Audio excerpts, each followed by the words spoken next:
آج کیا سندھ کے اوپر یا سندھ کی قیادت کے اوپر یا سندھ کے حکمرانوں کے اوپر یہ وقت نہیں آ گیا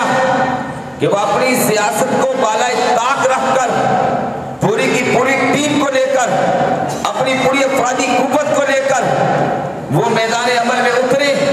اور اتر کر کے کہ اہل سندھ میں جو لوگ ڈوب کر کے مر رہے ہیں، جو لوگ اس آفت کی دلدل میں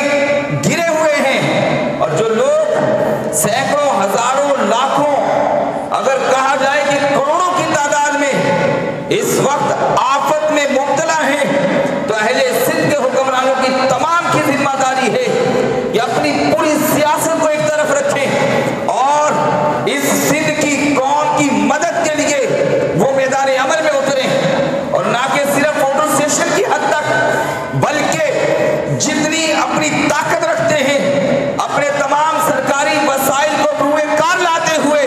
وہ میدان عمل میں اتر کر کے اہل سندھ کی قوم کی وہ خدمت میں مصروف عمل ہو جائیں۔ آج پاکستان کے جتنے لوگ ہماری اس آواز کو سن رہے ہیں ان تمام پر یہ لازم ہے کہ وہ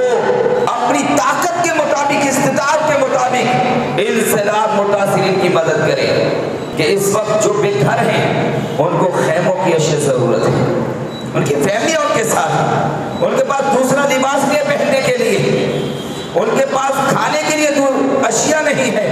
بعض کی ایسی خبریں کہ 3-3 4-4 دن سے وہ درختوں کے اوپر وہیں پر وہ قیام پذیر ہے، وہیں لٹکے وہیں بیٹھے ہوئے ہیں، کیونکہ سیلاب اتنی تیزی سے نیچے گزر رہا ہے کہ اگر نیچے اترتے ہیں وہ موت ہے، اور اگر اوپر بیٹھے ہیں تو پھر وہ بھوک کے ذریعے موت ہے۔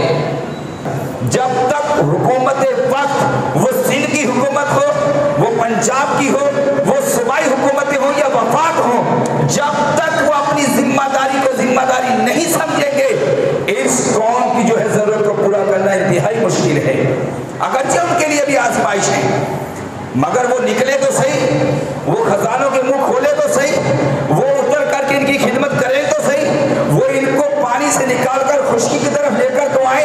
وہ ان کا راشن، ان کی خود و نوش کی اشیاء، ان کا لباس کپڑا ان تک پہنچائے تو صحیح، مگر اس وقت تک جو ہے یہ حکومتیں نہیں چاہتی۔